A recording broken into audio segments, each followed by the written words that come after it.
Hello, everyone, and welcome to The Vortex, where lies and falsehoods are trapped and exposed. I'm Michael Voris. At long last, after a seeming eternity, the liberal tyrants in the Catholic Church, some of them bishops, others priests, and many of them lay staffers in diocesan offices, finally, they have reason to start squirming. The Pope this weekend made perhaps his boldest statement about them yet. He said, quote, "The Church too must use the shepherd's rod, the rod which he protects the faith against those who falsify it, against currents which lead the flock astray." A short while later, he said, "Nor does it have to do with love if heresy is allowed to spread and the faith twisted and chipped away as if it were something that we ourselves had invented." Rock on, Holy Father. Did you hear that? You liberals, you of the heretic mindset, get ready. You're about to join the ranks of the unemployed, the defrocked, and in the estimation of many, it's long, long overdue.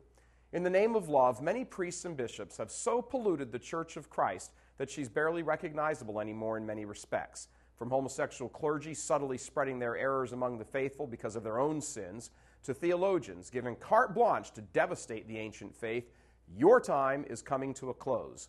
When the Pope starts making public pronouncements like that, the few remaining faithful have reason to pick up their heads, just in time to watch the liberals lose theirs. Now, don't be deluded. This horrible situation in the church is not going to be rectified in the short run.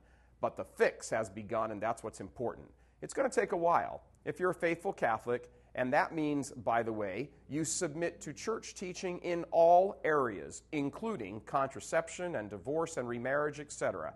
If you're faithful, you have to remember how long this craziness has been going on. You also can't forget how long it took to come to the surface. What started in the 1960s only started visibly in the 1960s. It had already begun in seminaries and universities and the hearts of unfaithful bishops and priests decades before that. There was the fuse burning phase and then the big explosion phase. What Benedict is doing is reversing the process. He's begun the fuse burning phase with regard to the restoration of the Holy Catholic Apostolic Church. The counter-revolution has begun. Who knows how long it will take for the fuse to burn down and for the explosion to happen, but it will happen.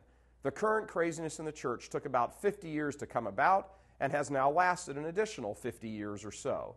But the tide has begun to turn. In the ebb and flow of heresy versus orthodoxy, the heretics of the 20th century have seen their high water mark. Their flood of filth and heterodoxy has now begun to recede. Benedict is draining the swamp. It will take some time for it to drain completely.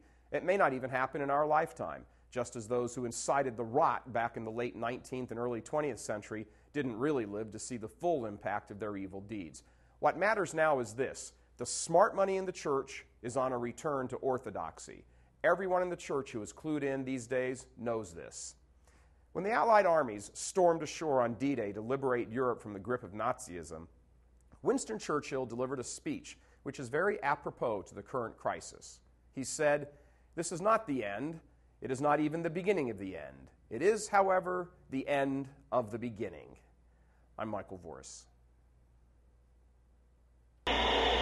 Please help us keep delivering these kinds of messages that so desperately need to be heard and acted on. Join RealCatholicTV.com today as a premium subscriber. Become immersed in the faith established by Jesus Christ. The Catholic Church is the only hope against evil because that is its God-given mission. As our Lord said, "Apart from me, you can do nothing." Join RealCatholicTV.com today as a premium subscriber and come to learn and love Christ more deeply.